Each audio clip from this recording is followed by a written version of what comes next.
So today is 101 days that we have walked from Fort Worth, Texas to here. It's a long journey, isn't it? Who's in here already walked for that long? Yeah?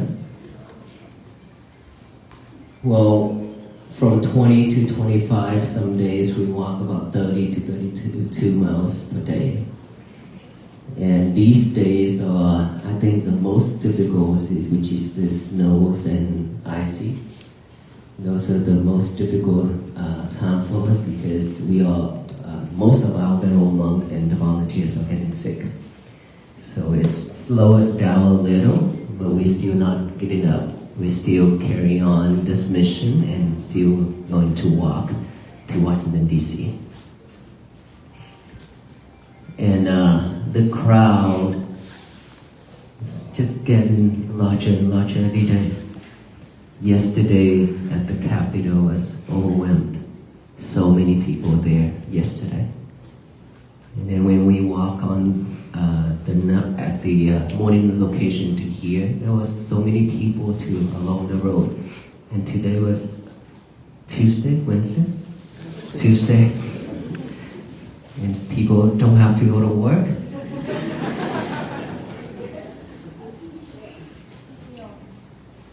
Why are we here for? Peace. Peace. It means that we looking for it and we deeply need it, is it? Yeah. And this is something that has been with me in my thoughts for 3 years. Right? Especially during the pandemic. And those years where I served in Fort Worth, Texas. And then after that, I was also traveling around the world, even in Uganda, Africa, to do disaster relief. And so I have seen so much suffering around me. Not talking about the physical, not talking about material. We are talking about mental health issues. Because the mental health is something that created everything else. Right? Like I said earlier, we have so many food there. So much food there. And of course, we don't eat that much. But and all those food enough? Is it enough for everybody here? Yes? So when we have enough of food on the table, if we see those are enough for us, we'll be happy with it. And all those food, but if we still cannot, if we expect more and we want more on top of those, then we'll be suffering. Just like one of the talk I mentioned, the ladies, she was so poor to the point that she cannot afford to buy a shirt for herself. Shoes, sandals, shirt, clothing, everybody have to give it to her. She go back for it. And then when she saw me, and she just cried the whole time and asked, am I going to be poor like this for the rest of my life? I said, no, you don't have to. It doesn't mean that you are poor now. It doesn't mean that you'll be poor for the rest of your life. There are so many people, they've been being poor for many years, but they change their life within a second to be rich. And yet, of course, there are so many rich people who lost everything and become poor within 1 second as well. The difference is the acceptance. If you only have that much of food and you only have that much of money or that much of sticky rice in your hands, if you accept it, if you're happy with it, you are the richest person in this world. If you have a bunch of gold in your hand and you still don't see those as enough for you, and you still want more, it means that you have to go out there and then work every day and every night and try your best and try to think of every other way to reach that goal, and you don't even have time for you to breathe, then you are the poorest person in this world. Right? So it all depends on your mindset. But when you're happy with what you have right now, if you are happy with what you have right now, it means that you are leading all those wholesome deeds in the past that you have cultivated to come to you. If you are not happy right now and your minds are full of defilements, always sad, stress, and all kind of thoughts keep wandering around and around, you don't even have a silent moment from your mind, then that is when you build a bridge for all the unwholesome deeds that you have created in the past to come to you. So it depends on our mind. If our mind is pure, all the good things will come. If our mind is impure, then all the bad things will keep coming. Not just one, but one after another.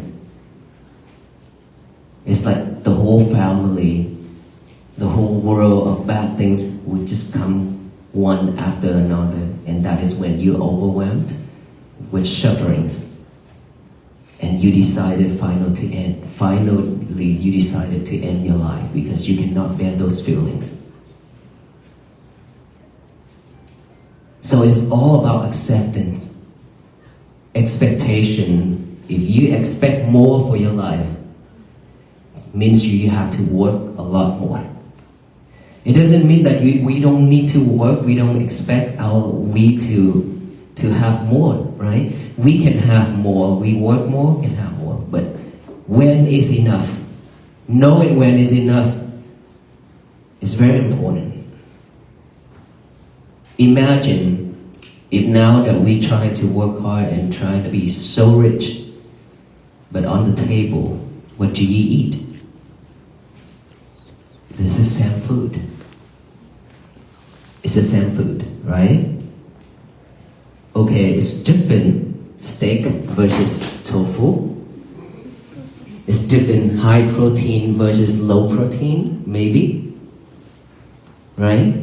Even if you sit it in the fancy restaurant, the food versus out there, a little bit different because seasoning and the way they cook, but the brand name is different. But at the end, guess what?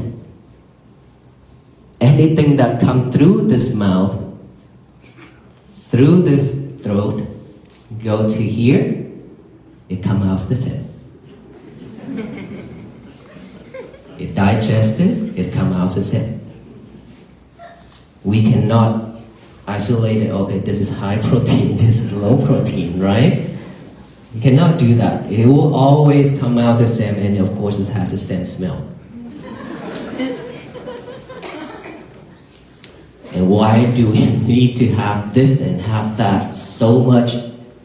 Just because we want to show that we are high class, maybe? Middle class and low class? To be honest with you, the way we treat each other, that tells everybody who we are. Is that true? Yes. It doesn't matter what award, certificate on that wall that we hang it out at our home or our office. It doesn't matter. I was an engineer too. But if we treat the people really bad way, in a not a nice way, then we are not better than anybody. So in this life, as a human beings, we are the same. It doesn't matter what background we have. faith or belief, skin color or languages we speak. Is that right? It doesn't matter because we have the same blood color, which is red, and the same taste of tears, which is salty. We have nothing else. And then when we die, we go to one place. Either the cremation or you bury yourself is still going back to earth, fire, wind, and water. These four elements created us. And then when we die, we go back to those four elements. That's the end of the one life. Nothing else. All those money, everything that we have in life, we cannot bring it with us. Even the button on the shirt that we are wearing every day, we cannot carry with us. But there's something that you carry with you to every life, which is all those things that you have cultivated, committed, or have done it in this life. In order for us to know our future life, see what you are doing right now. That will tell us that's your future life. And because of all those things that we are doing every day, a lot of nonsense thing, necessary thing, it's not necessary, but we have done a lot. Well, there's a lot of things that we should do, and we didn't even have time. We didn't even want to put some effort into to do it. Let's say peace. Peace is something that everybody are worshiping every single day. That I mentioned that at the capital of Alabama. I said, we are going to churches, temple, different faith, different belief, different religions we are worshiping every day and practicing every day. But in common, we all have this only one religion in this world.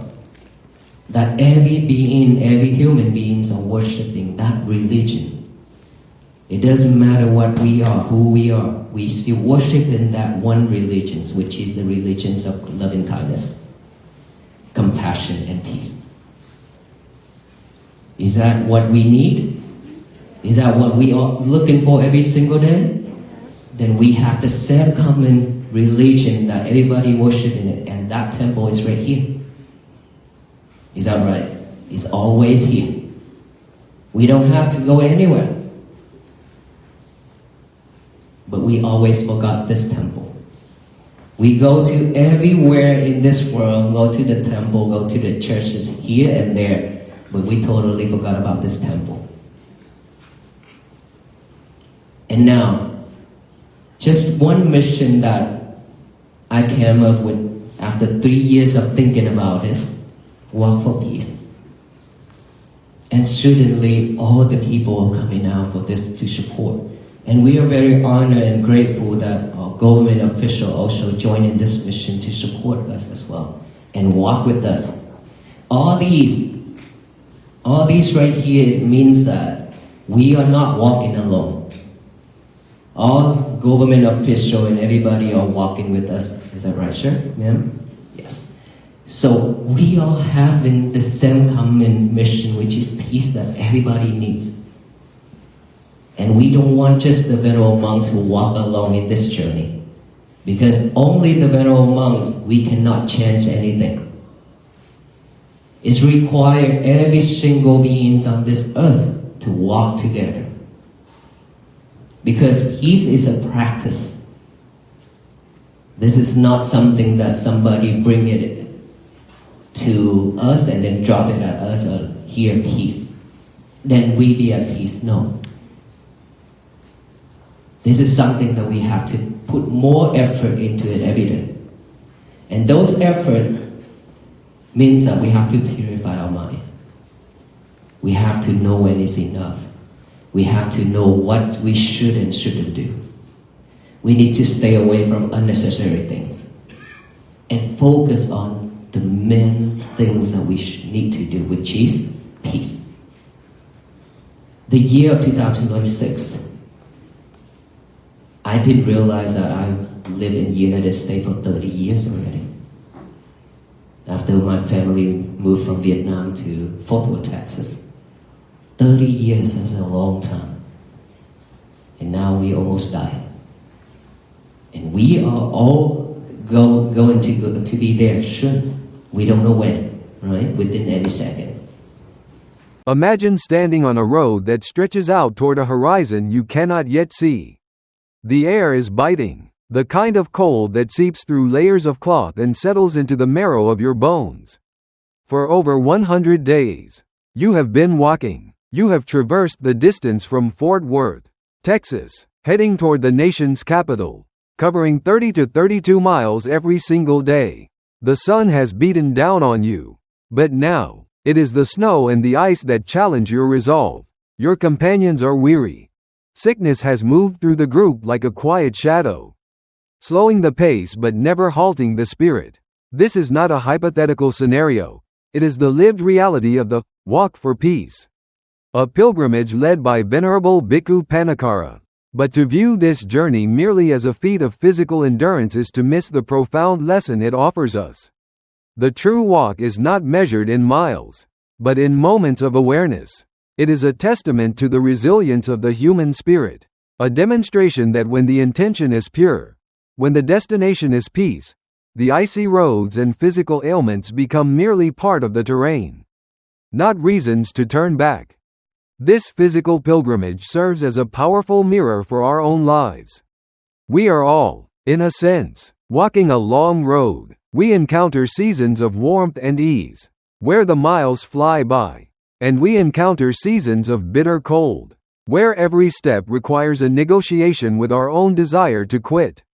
The Venerable reminds us that the difficult days, the ones filled with snow and ice, or in our cases, personal loss, stress, and uncertainty, are often the most transformative. It is easy to walk when the path is clear and the weather is fair. But peace is not forged in comfort, it is forged in the fire of difficulty. Or in this case, the ice of the winter road. When the body slows down, when the external conditions become harsh, the internal resolve must step forward. This is the first lesson of the walk. Our external circumstances do not dictate our destination. We may be slowed down. We may fall ill. We may face obstacles that seem insurmountable. But if the mission is clear, we carry on. The crowd grows larger not because the walk is easy, but because the human heart recognizes the authenticity of the struggle. We are drawn to those who keep walking because deep down, we know we must do the same. However, the endurance required to walk through snow and ice is not purely physical, it is rooted deeply in the landscape of the mind. As we move inward from the icy roads, we encounter the true architect of our reality, our mental health. The Venerable posits a radical truth that challenges our modern obsession with material accumulation. We tend to believe that suffering is a result of not having enough, not enough money, not enough security, not enough recognition. Yet, he points out that we often have so much food on the table, more than we can possibly eat, and still, we are not at peace. Why? Because the mental landscape determines how we experience the physical world. If the mind is cluttered, anxious, or perpetually dissatisfied, no amount of external abundance can cure the suffering. The mind acts like a bridge or a magnet. When our internal world is chaotic, filled with stress, sadness, and wandering thoughts, we essentially construct a bridge for unwholesome deeds and misfortunes to cross over into our lives.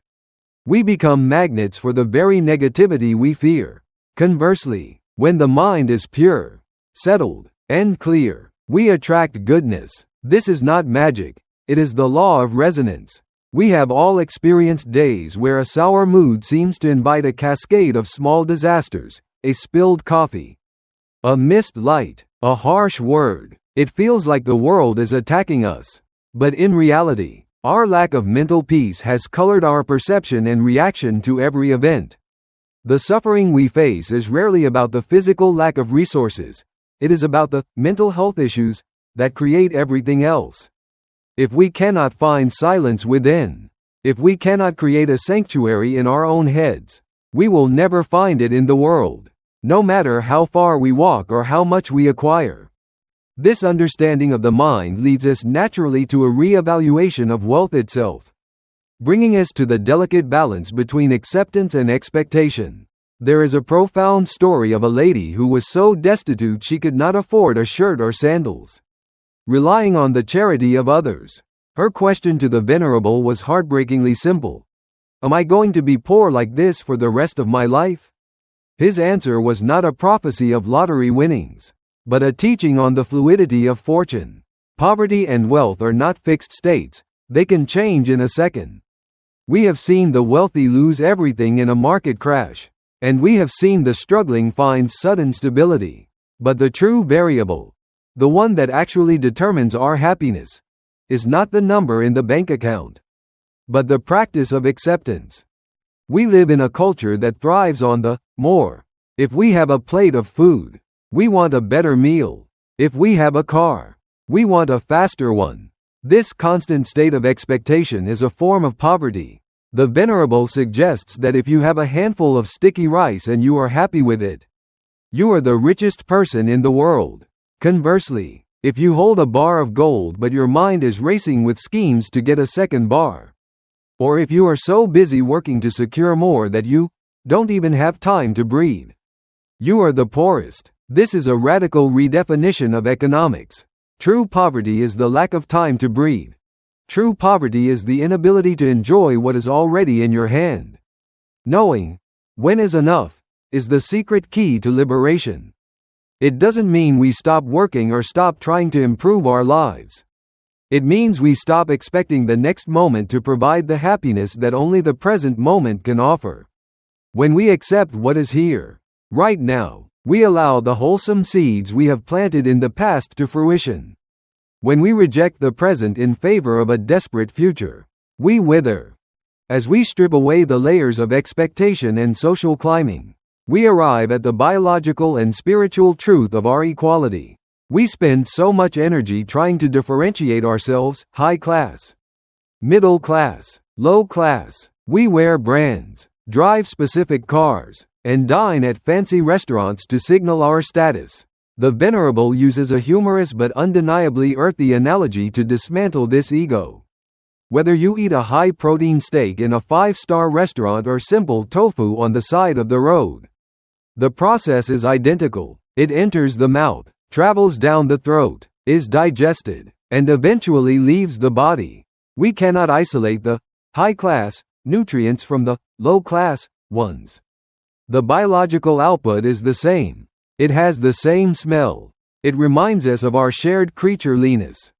This leveling extends beyond digestion to the very essence of our being. We may have different skin colors, speak different languages, or hold different beliefs, but if you cut us, we all bleed red. If you break our hearts, our tears all taste salty. These are the fundamental unifiers: red blood and salty tears. There is no royal blood that is blue. There are no elite tears that are sweet.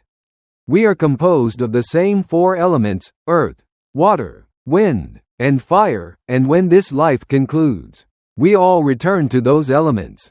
The cremation fire or the burial earth does not care about our awards or our bank accounts. Recognizing this shared biology destroys the illusion of superiority.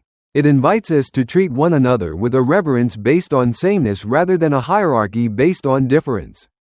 If we treat people poorly while hanging awards on our walls, we have missed the point of being human. Our status is defined not by what we consume or display, but by how we treat the person standing next to us. If we are all biologically equal, then it follows that our spiritual needs are also universal. We tend to compartmentalize religion, visiting specific buildings, churches, temples, mosques, to pay our respects. We view these structures as the houses of the holy. But the Venerable suggests that there is really only one religion in the world that every single human being subscribes to. consciously or not. The religion of love, kindness, compassion, and peace. Everyone, regardless of their theology, wants to be loved. Everyone seeks peace. Everyone desires to be treated with compassion. This is the common denomination, the one religion that unites the species. The tragedy is that we travel the globe looking for this peace. We go to the great cathedrals, the mountain retreats, the silent ashrams, forgetting that the true temple is right here, within our own body and heart. We worship the external structures while neglecting the internal sanctuary. We are the temple. When we practice kindness, we are conducting a service in that temple. When we offer compassion, we are praying. We don't have to go anywhere to find the sacred. We carry it with us. The Walk for Peace is not just a movement toward Washington, D.C. It is a reminder to return to the temple of the heart. If we forget this internal temple, no amount of external travel will bring us to the promised land of peace. We are walking to remember where we truly live. This remembrance becomes urgent when we consider the fleeting nature of time and the reality of impermanence. We act as if we will live forever, accumulating nonsense and ignoring the necessary. The Venerable reflects on his 30 years in the United States, noting how quickly a lifetime passes. One moment you are arriving, the next you are looking back at decades gone by. Death is the horizon that approaches for us all, often arriving without warning. And when we cross that threshold, what do we take? We cannot take the money we sacrificed our breath to earn. We cannot take the house. We cannot even take the buttons on the shirt we are wearing. We leave absolutely everything material behind. However, we do not leave empty-handed. We carry the weight and the light of our deeds, our karma. The actions we commit, the love we cultivate, the harm we cause. This is the luggage of the soul.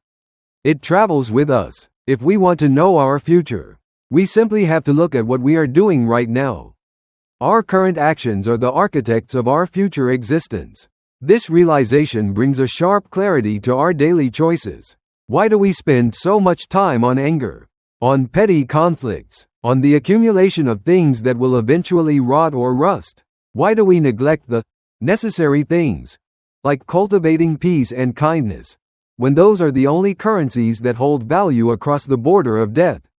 The urgency of impermanence is not meant to scare us, it is meant to focus us. It demands that we stop wasting time and start building a legacy of spirit that is worth carrying. Finally, we must understand that peace is not a passive gift, it is an active, collective verb. We often treat peace like a package we are waiting to have delivered. We think that if we vote for the right person or sign the right treaty, peace will be dropped upon us from the sky. But peace is a practice. It is something we must put more effort into every single day. It requires the purification of the mind, the discipline of enough, and the courage to walk together. The monks cannot do it alone.